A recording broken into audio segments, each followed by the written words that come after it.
Good afternoon, everybody. Welcome to COP and to Scotland, whose most globally famous fictional son is almost certainly a man called James Bond, who generally comes to the climax of his highly lucrative films strapped to a doomsday device, desperately trying to work out which coloured wire to pull to turn it off, while a red digital clock ticks down remorselessly to a detonation that will end human life. And we are in roughly the same position as James Bond today. Except that the tragedy is, this is not a movie, and the doomsday device is real. And the clock is ticking to the furious rhythm of hundreds of billions of pistons and turbines and furnaces and engines with which we are pumping carbon into the air faster and faster, record outputs, and quilting the Earth in an invisible and suffocating blanket of CO2, raising the temperature of the planet with a speed and an abruptness that is entirely man-made. And we know what the scientists tell us, and we have learned not to ignore them. Humanity has long since run down the clock on climate change. It's 1 minute to midnight on that doomsday clock, and we need to act now. If we don't get serious about climate change today, it will be too late for our children to do so tomorrow. And all those promises will be nothing but blah, blah, blah, to coin a phrase. And the anger and the impatience of the world will be uncontainable unless we make this COP26 in Glasgow the moment when we get real about climate change. And we can. It was here in Glasgow 250 years ago that James Watt came up with a machine that was powered by steam, that was produced by burning coal. And yes, my friends, we've brought you to the very place where the doomsday machine began to tick. We have the technology. We can find the finance, and we must. And the question for us all today is whether we have the will. We may not feel much like James Bond, not all of us necessarily look like James Bond, but we have the opportunity and we have the duty to make this summit the moment when humanity finally began, and I stress began, to defuse that bomb, and to make this the moment when we began irrefutably to turn the tide and to begin the fight back against climate change. Yes, it's going to be hard, but yes, we can do it. And so let's get to work with all the creativity and imagination and goodwill that we possess. Thank you very much, and good luck to all of us. Thank you. Bringing voices from Earth into COP26, please welcome climate campaigner Brianna Fruin. When I was a little girl, I was taught the importance and impact of words. In my culture, in Samoa, there's a proverb that goes, "E pala ma'a ai le pala upu." It means that even stones decay, but words remain. A lesson in knowing how words can be wielded, how text can change everything, how each word you use is weighted, how switching one word or number could reframe worlds, how climate action can be vastly different from climate justice, how 2 degrees could mean the end and 1.5 could mean a fighting chance. You all have the power here today to be better, to remember that in your meeting rooms and drafting documents are more than just black and white objects, to remember that in your words you wield the weapons that can save us or sell us out. I don't need to remind you the reality of vulnerable communities. If you're here today, you know what climate change is doing to us. You don't need my pain or my tears to know that we're in a crisis. The real question is whether you have the political will to do the right thing, to wield the right words, and to follow it up with long overdue action. E pala ma'a ai le pala upu. Thank you. Now please welcome to the stage Chai Surui. My name is Chai Surui. I'm 1 in 24, but my people have been living in the Amazon forest at least 6,000 years. My father, the great chief Almi Surui, taught me that we must listen to the stars, the moon, the wind, the animals, and the trees. Today, the climate is warming, the animals are disappearing, the rivers are dying, and our plants don't flower like they did before. The earth is speaking. She tells us that we have no more time. A friend asked me, will we continue to think that today's injuries can be resolved with ointments and painkillers, even though we know that tomorrow our wounds will only run deeper? We need a different path, and with bold and global changes. It's not 2030 or 2050, it's now. While you are closing your eyes to reality, the land defender Ariel Wewawau, my friend since I was a kid, was murdered for protecting the forest. Indigenous peoples are in the front line of the climate emergency, and we must be at the center of the decisions happening here.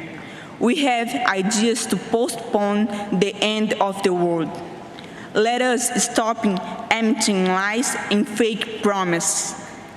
Let us end the pollution of hollow words, and let us fight for a livable future and present. It's always necessary to believe the dream is possible. May our utopia be a future on Earth. Thank you. Please welcome the Secretary-General of the United Nations, Antonio Guterres. The 6 years since the Paris Climate Agreement have been the 6 hottest years on record. Our addiction to fossil fuels is pushing humanity to the brink. We face a stark choice. Either we stop it or it stops us. And it's time to say, enough.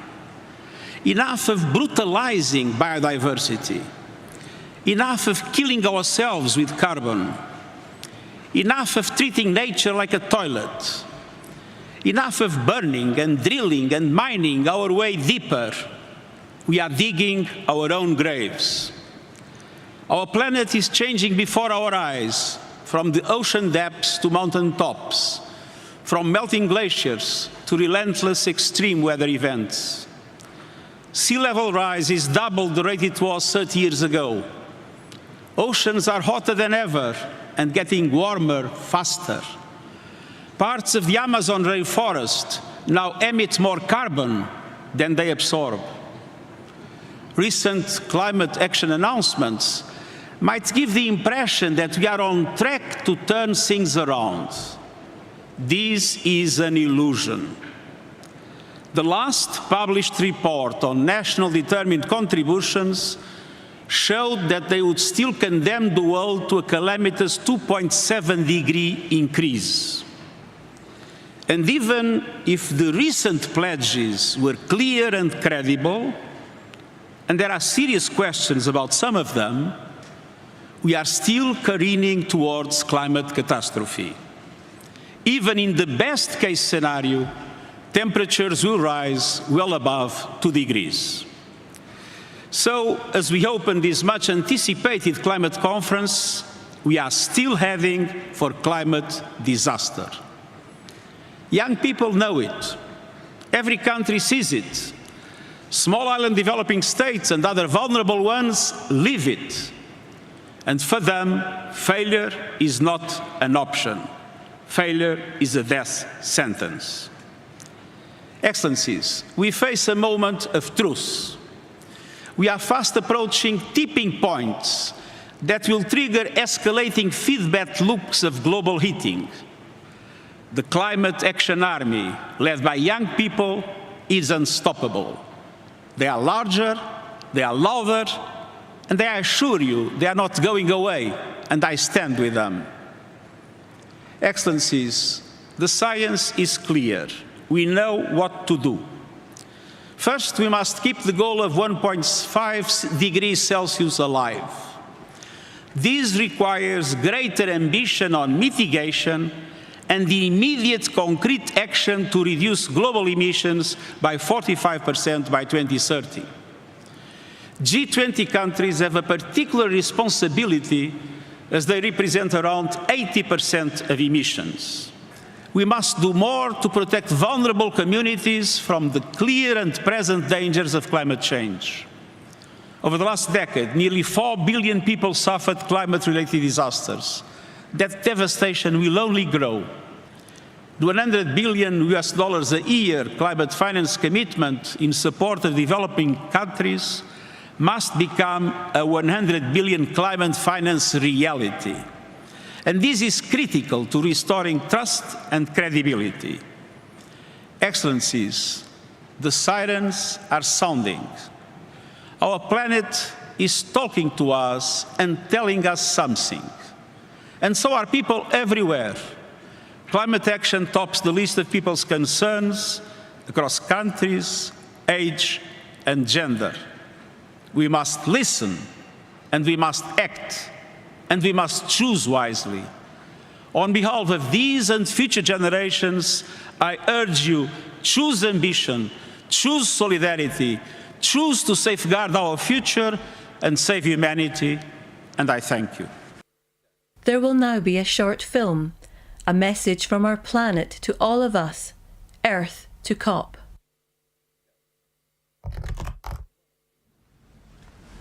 Commuter chaos this morning and delays for the day as high levels of water brought services to a standstill. The Met Office says we should be braced for more of this. Forget summer, they say. It's going to...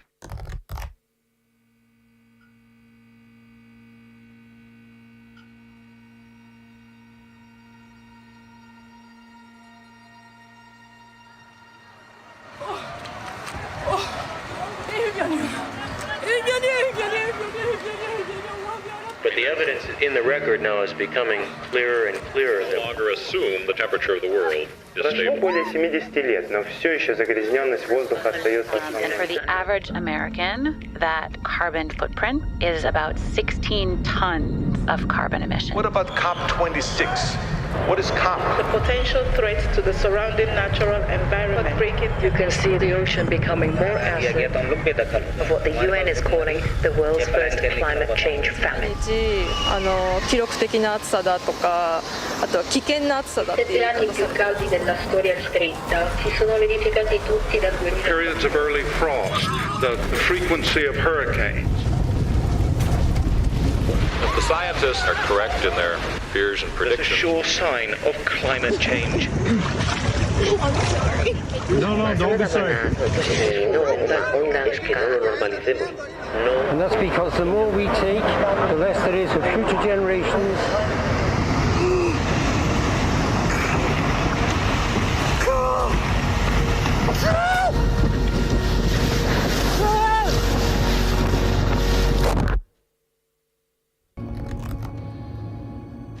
Oh my God. A storm. We need innovation, and this kind of innovation. I'm really glad people are starting to buy electric cars and launched the largest tree plantation campaign. Reported diplomatic gatherings in history. But humanity already knows what to do. Roll up your sleeves and do it. Please welcome His Royal Highness, the Prince of Wales. Your Excellencies, ladies and gentlemen, the COVID-19 pandemic has shown us just how devastating a global cross-border threat can be. Climate change and biodiversity loss are no different. In fact, they pose an even greater existential threat, to the extent that we have to put ourselves on what might be called a warlike footing.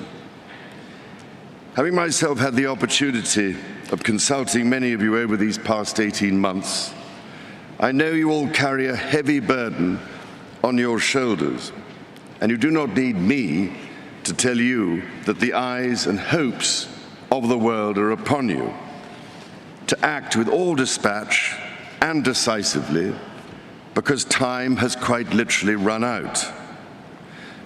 The recent IPCC report gave us a clear diagnosis of the scale of the problem. We know what we must do. With a growing global population creating ever-increasing demand on the planet's finite resources, we have to reduce emissions urgently and take action to tackle the carbon already in the atmosphere, including from coal-fired power stations. Putting a value on carbon, thus making carbon capture solutions more economical, is therefore absolutely critical. Similarly, after billions of years of evolution, nature is our best teacher. In this regard, restoring natural capital, accelerating nature-based solutions, and leveraging the circular bioeconomy will be vital to our efforts. As we tackle this crisis, our efforts cannot be a series of independent initiatives running in parallel. The scale and scope of the threat we face call for a global systems-level solution based on radically transforming our current fossil fuel-based economy to one that is genuinely renewable and sustainable. Your Excellencies, ladies and gentlemen, many of your countries, I know, are already feeling the devastating impact of climate change through ever-increasing droughts, mudslides, floods, hurricanes, cyclones and wildfires, as we've just seen on that terrifying film. So I can only urge you, as the world's decision makers, to find practical ways of overcoming differences so we can all get down to work together to rescue this precious planet and save the threatened future of our young people. Thank you, ladies and gentlemen. Please welcome the COP26 People's Advocate, who has dedicated his lifetime to highlighting the beauty of the natural world, Sir David Attenborough. As you spend the next 2 weeks debating, negotiating, persuading, it's easy to forget that ultimately the emergency climate comes down to a single number: the concentration of carbon in our atmosphere. The measure that greatly determines global temperature. And the changes in that one number is the clearest way to chart our own story, for it defines our relationship with our world.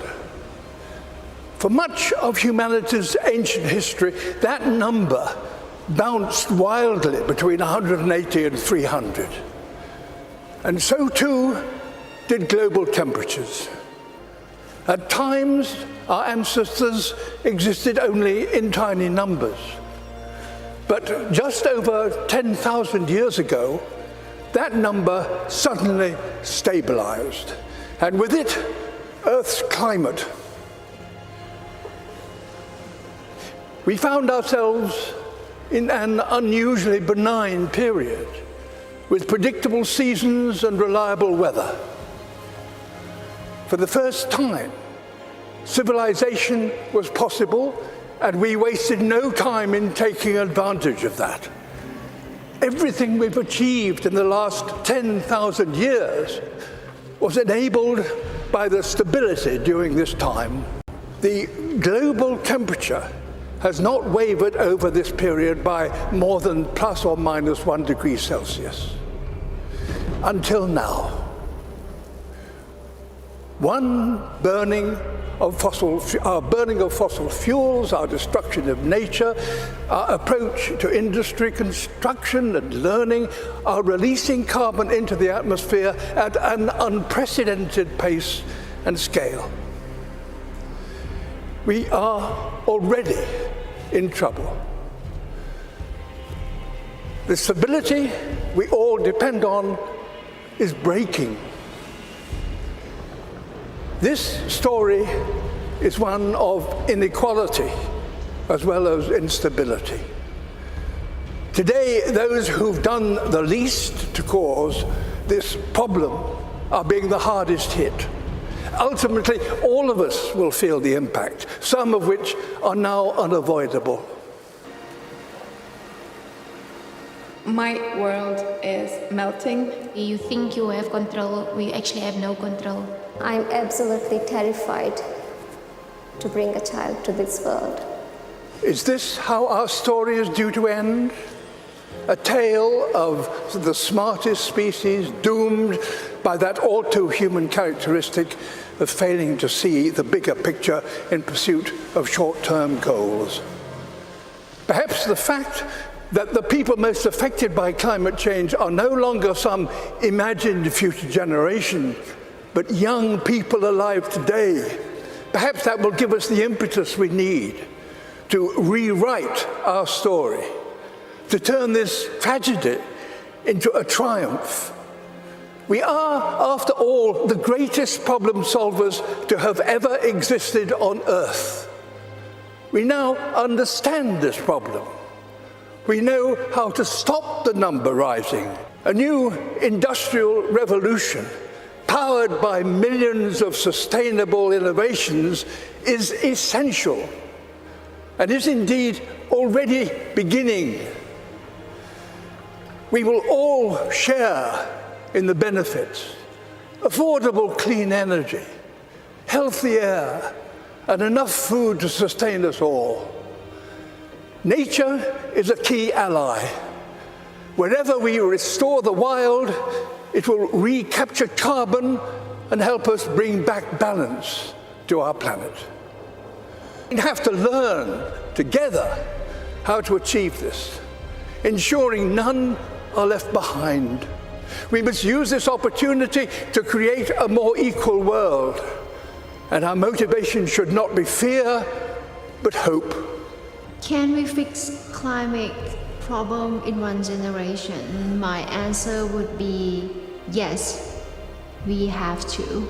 We need to not just to talk about what we can do, but to do what we can. This is a challenge that we should try to solve in a quick way with a long-term vision. It comes down to this: if working apart we are force powerful enough to destabilize our planet, surely working together we are powerful enough to save it. In my lifetime, I've witnessed a terrible decline. In yours, you could and should witness a wonderful recovery. That desperate hope, ladies and gentlemen, delegates, excellency, is why the world is looking to you and why you are here. Thank you. Please welcome the Prime Minister of Barbados, Mia Mottley. Your Royal Highness, Excellencies, distinguished guests, ladies and gentlemen. The pandemic has taught us that national solutions to global problems do not work. We come to Glasgow with global ambition to save our people and to save our planet. But we now find three gaps: on mitigation, climate pledges or NDCs. Without more, we will leave the world on a pathway to 2.7 degrees, and with more, we are still likely to get to 2 degrees. These commitments, made by some, are based on technologies yet to be developed, and this is at best reckless and at worst dangerous. On finance, we are $20 billion short of the $100 billion, and this commitment, even then, might only be met in 2023. On adaptation, adaptation finance remains only at 25%, not the 50-50 split that was promised nor needed given the warming that is already taking place on this earth.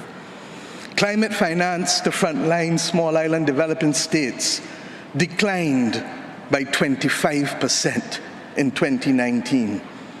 Failure to provide the critical finance and that of loss and damage is measured, my friends, in lives and livelihoods in our communities. This is immoral and it is unjust. If Glasgow is to deliver on the promises of Paris, it must close these three gaps. So I ask to you, what must we say to our people living on the front line in the Caribbean, in Africa, in Latin America, in the Pacific, when both ambition and regrettably some of the needed faces at Glasgow are not present? What excuse should we give for the failure? In the words of that Caribbean icon, Eddie Grant, will they mourn us on the front line? When will we, as world leaders across the world, address the pressing issues that are truly causing our people angst and worry, whether it is climate or whether it is vaccines? Simply put, when will leaders lead? Our people are watching, and our people are taking note. And are we really going to leave Scotland without the resolve and the ambition that is sorely needed to save lives and to save our planet? How many more voices and how many more pictures of people must we see on these screens without being able to move? Or are we so blinded and hardened that we can no longer appreciate the cries of humanity? I have been saying to Barbadians for many years that many hands make light work. Today, we need the correct mix of voices, ambition, and action. Do some leaders in this world believe that they can survive and thrive on their own? Have they not learned from the pandemic? Can there be peace and prosperity if 1/3 of the world literally prospers and the other 2/3 of the world live under siege and face calamitous threats to our well-being? What the world needs now, my friends, is that which is within the ambit of less than 200 persons who are willing and prepared to lead. Leaders must not fail those who elect them to lead. And I say to you, there is a sword that can cut down this Gordian knot, and it has been wielded before. The central banks of the wealthiest countries engaged in $25 trillion of quantitative easing in the last 13 years. 25 trillion. Of that, 9 trillion was in the last 18 months to fight the pandemic. Had we used that 25 trillion to purchase bonds, to finance the energy transition, or the transition of how we eat, or how we move ourselves in transport, we would now today be reaching that 1.5 degrees limit that is so vital to us. I say to you today in Glasgow that an annual increase in the SDRs of $500 billion a year for 20 years, put in a trust to finance the transition, is the real gap, Secretary General, that we need to close, not the 50 billion being proposed for adaptation. And if 500 billion sounds big to you, guess what? It is just 2% of the 25 trillion. This is the sword we need to wield. Our excitement 1 hour into this event is far less than it was 6 months ago leading up to this event. Can we, with those voices and these speeches from Sir David and others, find it within ourselves to get the resolve to bring Glasgow back on track? Or do we leave today believing that it was a failure before it starts? Our world, my friends, stands at a fork in the road. One no less significant than when the United Nations was formed in 1945. But then, the majority of our countries here did not exist. We exist now. The difference is we want to exist 100 years from now. And if our existence is to mean anything, then we must act in the interests of all of our people who are dependent on us. And if we don't, we will allow the path of greed and selfishness to sow the seeds of our common destruction. The leaders of today, not 2030, not 2050, must make this choice. It is in our hands, and our people and our planet need it more than ever. We can work with who is ready to go, because the train is ready to leave. And those who are not yet ready, we need to continue to ring circle and to remind them that their people, not our people, but their citizens, need them to get on board as soon as possible. Code red to the G7 countries. Code red to the G20. Earth to COP, that's what it said. Earth to COP. For those who have eyes to see, for those who have ears to listen, and for those who have a heart to feel, 1.5 is what we need to survive. 2 degrees, yes, SG, is a death sentence for the people of Antigua and Barbuda, for the people of the Maldives, for the people of Dominica and Fiji, for the people of Kenya and Mozambique, and yes, for the people of Samoa and Barbados. We do not want that dreaded death sentence. And we've come here today to say, try harder, because our people, the climate army, the world, the planet, needs our actions now, not next year, not in the next decade. Thank you. Bringing their message from their countries to COP, we will now hear from climate campaigners in Chile and Egypt. Mi nombre es Isis Riquelme, activista climática, ecofeminista y estudiante de geografía de Chile, y hoy les hablo para que se escuche la voz de la juventud de Latinoamérica. Debemos escuchar el mensaje que nuestro planeta nos envía. El mundo no está mal porque hay una pandemia, hay pandemias porque el mundo está mal. Hago un llamado a los líderes del mundo a que comprometan acciones concretas para detener la extinción de nuestras especies y de la humanidad. Hoy. Today, we young people around the world have proven to be the present through projects and ideas that contribute to mitigating and adapting the climate crisis. And it is the duty of all government to listen to us. It is our future that is at stake. Latin American girls and young women harbour dreams and ideas of tomorrow. We have empowered ourselves with our capacities, and we have made progress in socio-environmental education. The projects that young people promote to address change are clear examples of viable and concrete solutions to provide the necessary tools for adaptation and empower our community to be agents of change throughout the world. We have propelled Latin America's coordination to protect our ocean for the invaluable biodiversity that it houses. We have urged civil society in 80 countries to take concrete actions to mitigate the climate crisis and raise demands and proposals that you can implement in your countries. We, your children, have decided to collaborate globally to take care of our home. But it is you who decide how to rebuild it. I urge you to listen and to act. We must continue to build the climate ambition of the Chilean presidency at COP25. Work locally to implement globally. And take into account the knowledge of civil society. This is my message from Earth to COP. We ask you, please help us to guarantee a better future. Our lives and the lives of those who come are in your hands. What you decide at this conference will change the course of humanity. It is time to act.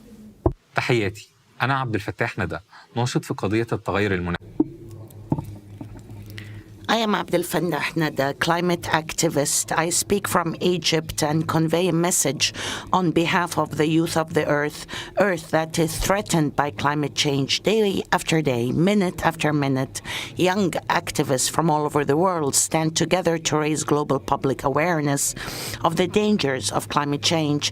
Everyone must realize that tackling these problems is not a luxury, but they shape our destiny. Every individual decision we make every day will determine whether we harm the planet or give it another chance. Now is the time for all world leaders to build on our efforts and prioritize the public policies that will handle the climate crisis. I've spent the last 6 years working with local communities in the less privileged areas of Egypt by training young people and community leaders in social entrepreneurship models and economic empowerment through green initiatives. I've found that there are lots of opportunities to achieve economic empowerment through eco-friendly initiatives, despite the perception that less privileged areas would not prioritize climate issues. The youth in these areas have a lot of innovations to start their own green social businesses that could generate income and tackle climate change. This is my message from Earth to you, COP. I urge you, world leaders, to put green and circular economy at the top of your priorities. I believe that this could transform the mindsets and mainstream support to the crisis our Earth faces. The young people of Egypt are hopeful to host COP27 and welcome you to our country next year to showcase some credible examples of Egyptian youth's efforts. Imagine what we can achieve together if we set this as our collective mission. I thank you. 15% of the world's population have a disability. Here is a message on their behalf. My name is Eddie Ndopu. Today, I'm speaking to you on behalf of the world's largest minority, the 15% of people in the world who have a disability. But make no mistake, there is nothing minor about who we are. We are larger than life, but because of systemic exclusion and inequality, our power and brilliance is often ignored or diminished.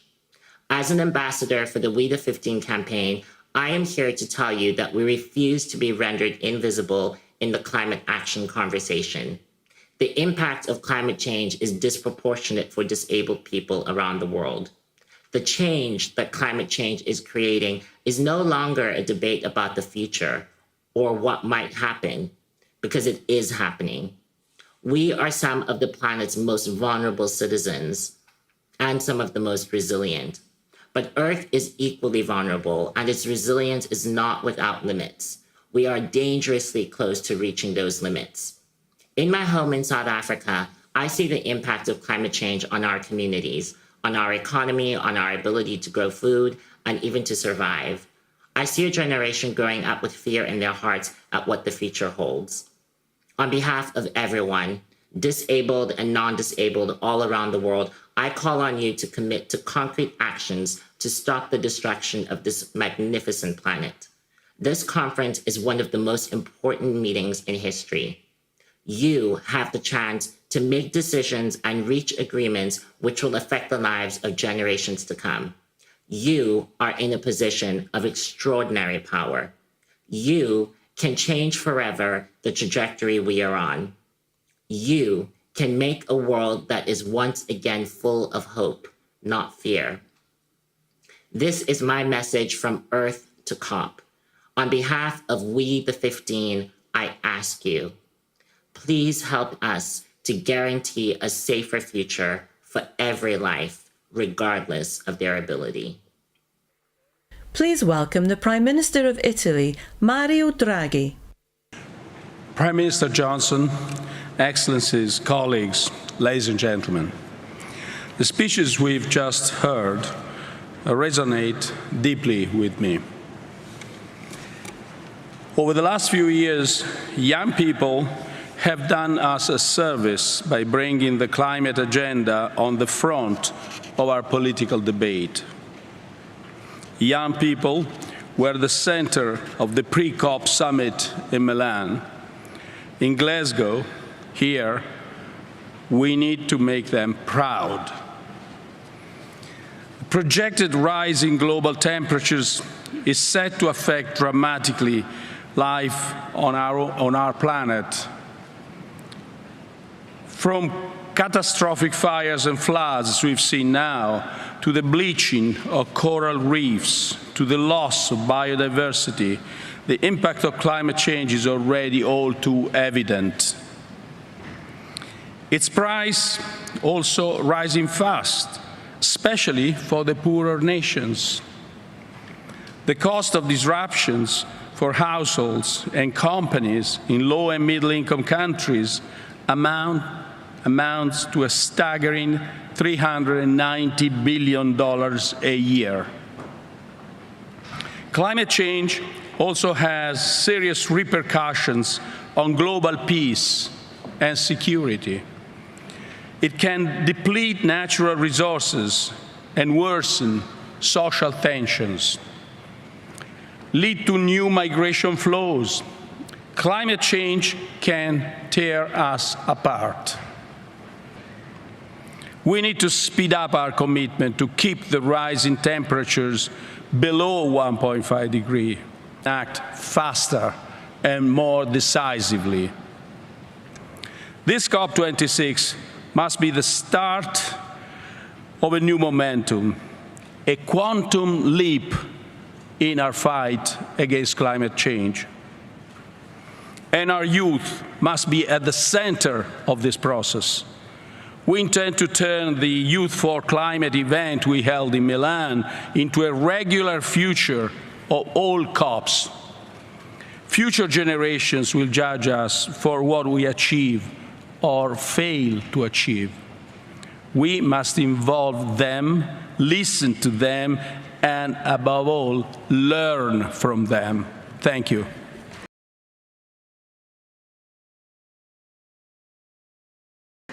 Delphine's story reminds us of what is so special about our world and why we should do everything in our power to protect our planet.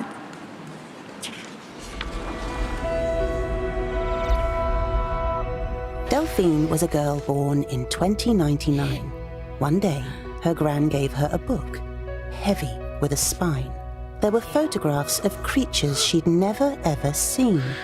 What are they, Gran, these animals? What does this all mean? Gran sighed. Many years ago, they roamed the earth and seas. But we bulldozed their homes and burnt down their trees. We put plastic in their oceans and greenhouse gases in the sky. But why did you let them, Gran? Why? Oh, why? Oh, why? I was just a child, she said. I shouted, no one took heed. Businessmen wanted money. It was nothing more than greed.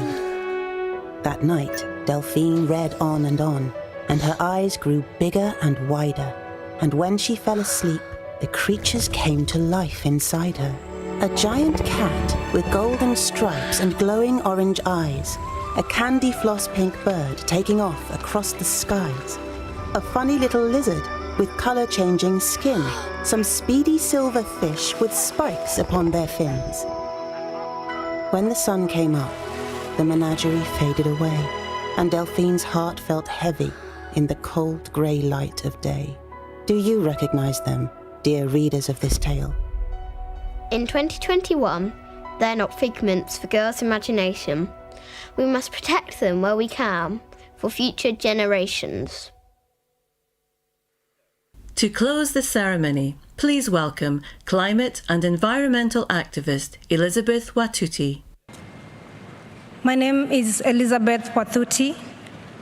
I am a youth climate activist from Kenya.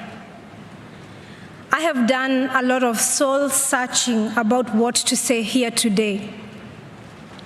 I have asked myself over and over what words might move you. And then I realized that making my 4 minutes count does not rest solely on me. My truth will only land if you have the grace to fully listen. My story will only move you if you can open up your heart. I can urge you to act at the pace and scale necessary, but in the end, Your will to act must come from deep within. I need to tell you what is happening in my home country. Right now, as we sit comfortably here in this conference center in Glasgow, over 2 million of my fellow Kenyans are facing climate-related starvation. In this past year, both of our rainy seasons have failed, and scientists say that it may be another 12 months before the waters return again. Meanwhile, our rivers are running dry, our harvests are failing, our storehouses stand empty, our animals and people are dying. I have seen with my own eyes 3 young children crying at the side of a dried up river after walking 12 miles with their mother to find water. Please open your hearts. This is not only happening in Kenya. Over the past few months, there have been deadly heat waves and wildfires in Algeria and devastating floods in Uganda and Nigeria. Please open your hearts. I believe in our human capacity to care deeply and to act collectively. I believe in our ability to do what is right if we let ourselves feel it in our hearts. So for these next 2 weeks, let us feel it in our hearts. The children cannot live on words and empty promises. They are waiting for you to act. Please open your hearts and then act. Thank you.